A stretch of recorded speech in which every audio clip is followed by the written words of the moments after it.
today we're going to talk about the history of the Old Fashioned. Not just talk about it, we're going to make a couple along the way. The story of the Old Fashioned starts with the very definition of the cocktail itself in the year 1806. And it comes from the Balance and Columbian Repository, a newspaper from upstate New York. Harry Cressel defined the term cocktail as being a mixture of liquor, water, sugar, and bitters. This is also known as a bitter sling. This very simple definition of the term cocktail gives us the essential components that become a cocktail and would later be known as the Old Fashioned. Although the term cocktail first appears in print in 1806, we can actually trace the idea of cocktails much farther back to the 17th century, specifically to a London apothecary named Richard Stoughton, who created one of the very first aromatic bitters, which at the time were commonly used to mix with sweet wines and water. The founding fathers were a whiskey-loving group who eventually started mixing bitters with their whiskey. These early versions were literally known as a hangover cure. A little bit of the hair of the dog. That's chapter 1, the very beginning. Now we jump to the 19th century. Throughout the 1800s, the whiskey cocktail became more and more prevalent and very popular throughout the Americas, even finding its way back to England. It is at this point where we really start seeing cocktail culture become a thing in the Americas. Since we're talking about the origin of the Old Fashioned, let's make one. In the 1800s, you'd be using sugar cubes, specifically a brown sugar cube. You would soak the cube in some bitters, a little bit of water, and essentially make simple syrup in the glass. And that's why I'm adamantly against using sugar cubes in an Old Fashioned. It's dumb. We don't have to worry about using sugar cubes when we can just make simple syrup at home. I'll start with my Brother's Bond blended rye. This bottle came in at 47.5%. So we're going to go 2 ounces or 60 mils. Now for our simple syrup. I'm using a Muscovado simple syrup. We're going to go with a ½ ounce or 15 mils. Since we're going with the classic, I'm using Angostura bitters. This is a Japanese bitters bottle, so it takes twice as many dashes as you would in a normal bottle. I'm gonna go with 4 dashes.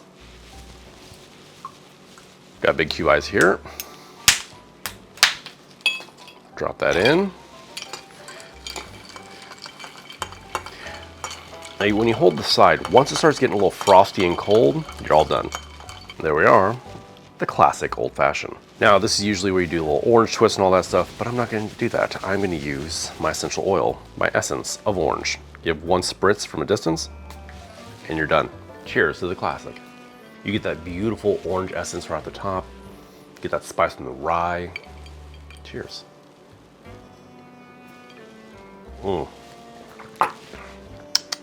Spicy, spirit forward. The true definition of what cocktail means. I drink and I know things. It is my burden. Even though this is original, just 4 ingredients. By the mid-1800s, bartenders really started experimenting with what to add to an Old Fashioned. Possibly one of the most influential people to the cocktail world is Jerry Thomas, who created the Jerry Thomas Bartender's Guide. In it, he had many variations of cocktails, but the one I'm thinking about right now is the improved whiskey cocktail, which added orange curacao, absinthe, maraschino, and bitters. This trend towards complexity was met with much backlash. Patrons began ordering old-fashioned cocktails. It is that conservative mindset of longing for a time that really honestly never existed. Myself and a few others believe that a big part of the whole idea of wanting this old-fashioned cocktail has to do with post-slavery America. These now free men could get very few jobs that paid, but 2 of the jobs that they were specifically trained in was bartending and barber. While people are complaining about getting their old-fashioned cocktails, beards start to become in fashion. They're in vogue at the moment.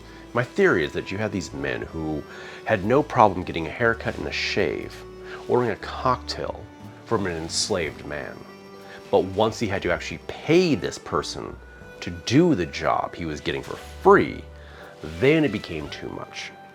So the idea of the old-fashioned cocktail was simply out of pure racism, because they didn't want to have to pay a black man to make them a cocktail. There's no true definitive evidence that this is the case, but they coincide with each other at the exact same time, so I'm gonna run with it. Now we're in the 1880s. At this point, we're in post-Civil War America, where you have the improved whiskey cocktail. You have different ideas of what the cocktail's supposed to be, because you could go in and order a gin cocktail, a whiskey cocktail, a rum cocktail.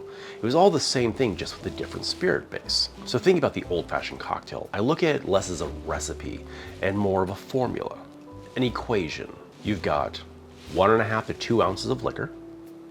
You've got 1/4 ounce to a 1/2 ounce of sweetener, a couple dashes of something bitter, and a little water. I don't believe it needs citrus to be considered an old-fashioned, because when we think about the time period, it was actually incredibly difficult to get citrus in most of the country. Now this brings us to my second variation of an old-fashioned cocktail, going off the premise that this is an equation, a formula, and less of a strict recipe. I'm gonna start by dropping in a large cube. So, starts off much like our last one, but I'm gonna go with Brothers Bond Original Cask Strength. This bottle comes in at 57.4% alcohol. Go 2 ounces, or 60 mils. Then we have our maraschino, 1 bar spoon. I don't keep absinthe in a dasher bottle, but I do keep it in an atomizer. So I'm gonna go with 1 spritz. Shit. I'm gonna go with 1 spritz, let's try that again. There we go. 4 dashes of Vango. 4 dashes of Peychaud's. I read my recipe wrong. I'm gonna go with 3 spritzes or 1/2 teaspoon of absinthe. And 1/4 ounce or 7 mils of our simple syrup. Now we give that a stir.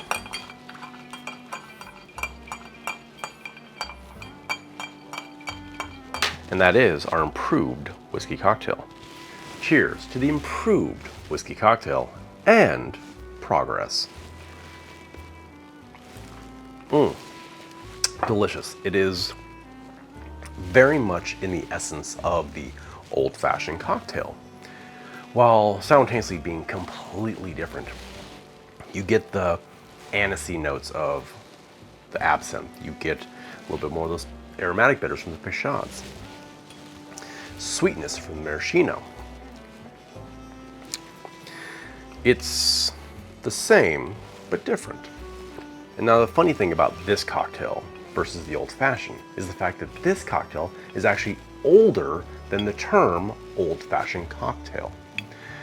So what we know as the old-fashioned cocktail is actually newer and younger than the improved whiskey cocktail. So when you look at the history of the old-fashioned cocktail, this is actually the mother of the old-fashioned. This is the cocktail that gave birth to what we now know as the old-fashioned. It comes down to old men being angry at absolutely nothing. Let's move forward. So the terminology for the old-fashioned cocktail originates in 1880 at the Chicago Tribune. This article goes on about how we're missing the heyday of the old-fashioned whiskey cocktail. That's a fucking mouthful. And the earliest detailed recipe for the old-fashioned whiskey cocktail comes in 1888, published by Theodore Prolux, I think that's how you pronounce his name, of Chicago's Chapin and Gore. Now obviously the name eventually gets shortened from the old-fashioned whiskey cocktail to just an old-fashioned. What I love about cocktails versus food is that the stories behind them are always so grandiose and just steeped in lore and myth. And oftentimes, none of it is true. So we have one story of where the old-fashioned came from, and it's completely incorrect, and we can fact check it to make sure it's not correct. One of the more popular beliefs is that the old-fashioned cocktail originated in Chicago. We know it did not. Specifically at the 1893 Chicago World Fair, where the Corbel brothers were passing out samples of brandy, which Wisconsinites preferred over whiskey. Now there is a Wisconsin Old Fashioned, which is quite popular in Wisconsin. It's not bad at all, it's actually quite delicious, but it's not really an old-fashioned cocktail. The problem with this theory is the fact that brandy consumption didn't become truly popular in Wisconsin until post-World War II. Because of the shortage of brandy that started just before World War I and extended all the way until the end of World War II. But it's a fun story. Okay, now we are on to the 20th century, specifically Prohibition. Now, Prohibition is a very dark time in the US history, not just because we couldn't have booze, but because taking away people's booze actually made things worse. When you look back on history of that era, they thought, oh, we're gonna get rid of the degenerates. There won't be any gambling, the prostitution, the drunks, all that stuff. It literally made everything so much worse because since we couldn't have it legally, we decided to make it illegally. And then every crime boss in the US became a millionaire overnight. Now, the problem in this era when it comes to cocktail culture is the fact that we went from having beautifully made artisan gins, whiskeys, brandies, rums, to having bootleg bathtub gin that was so inedible that it had to be masked with many things just to make it palatable. This time period we're going to call the fruit cocktail era. And specifically the reason I'm calling it that is because you literally had to take a fruit cocktail and mash it into your bootleg rums, gins, whiskeys, just to make it palatable to drink.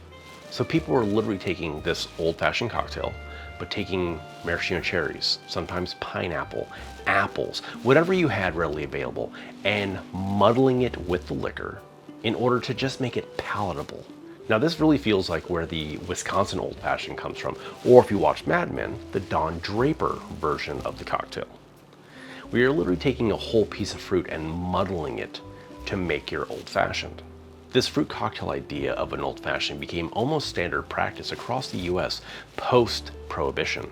Now, specifically at the Waldorf Astoria Hotel, they insisted that pineapple muddled with your bourbon had to be the correct recipe.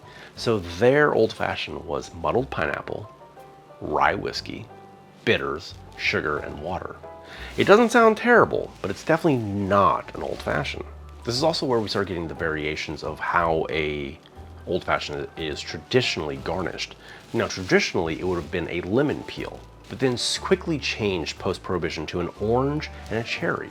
And the reason for the change is simply to mask the poor quality of liquor that they were drinking. You needed that extra sweetness and aromaticness of the orange to cover up this bathtub whiskey. Slowly but surely, we move out of this dark era of cocktails and we move into the modern day, the 60s, the 70s, where things start to get back to normal and better. And now we're in the modern era of cocktails, post-World War II, where we started getting brandies back in the US, but not just brandies, tropical liqueurs, orange liqueurs, maraschino. These became more standard in every bar in the US.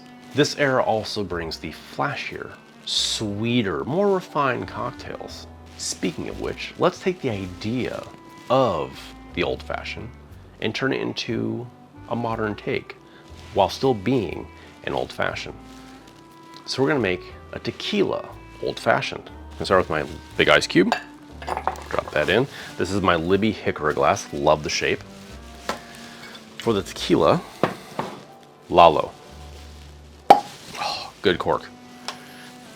2 ounces, or 60 mils. Now, instead of going with simple syrup, we're gonna go with ancho chili infused brandy. This has been sweetened to almost liqueur level. This is still 40 proof, but it's quite sweet.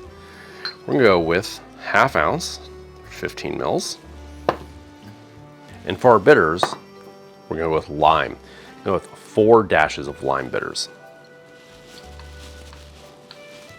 And give that a stir.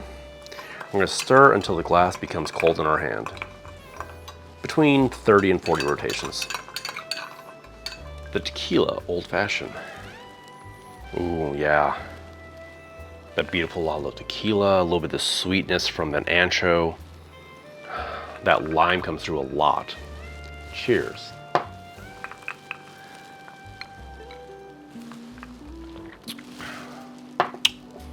sweet, spicy, savory. You get that roasted agave in there. That lime really breaks up everything. That is delicious. And going back to the idea of the equation, the formula that is an old fashioned: liquor, sweet, bitter, water. That's it.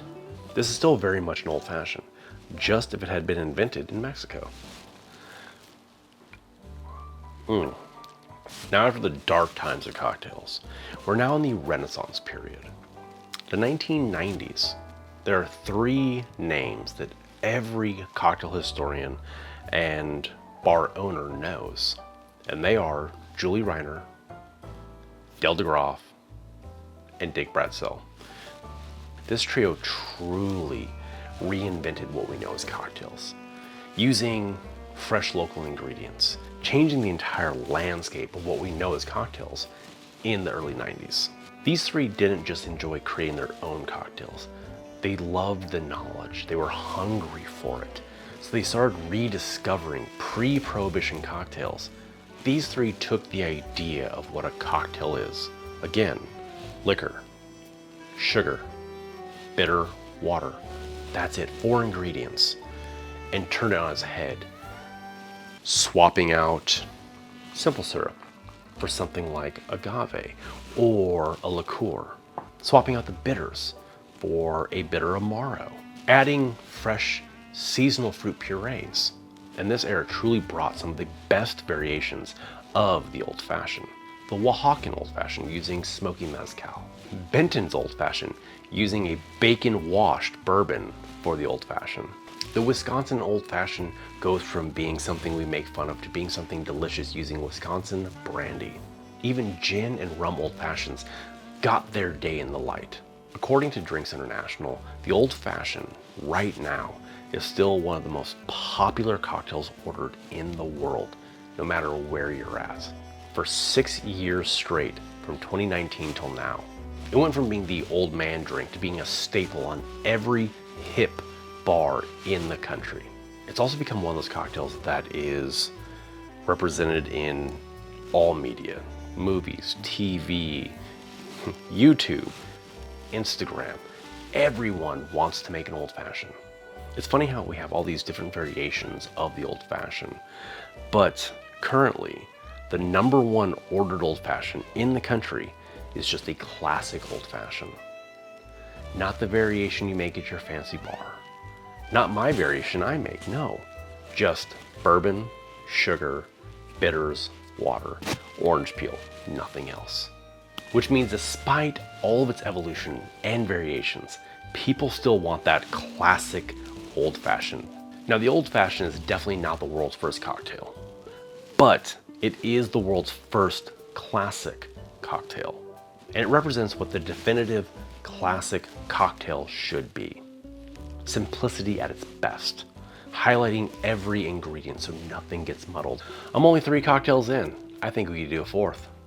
Let's make a dessert old fashioned. Start with our big cube, as always. We're gonna start with our Brothers Bond 7-year bottled and bond. Good cork. 2 ounces or 60 mils. My red wine syrup. If you want to check that video out, it's in the description below. We'll go with a 1/2 ounce of this. And for our bitters, I'm gonna go with walnut bitters. 4 dashes from a Japanese dash bottle. If you're using a regular dash bottle, just use 2. And then we stir till the glass becomes cold. Our dessert, old fashioned.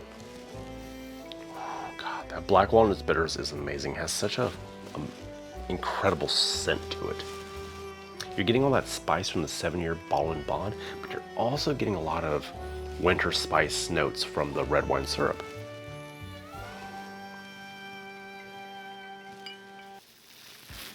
Oh God, that's good.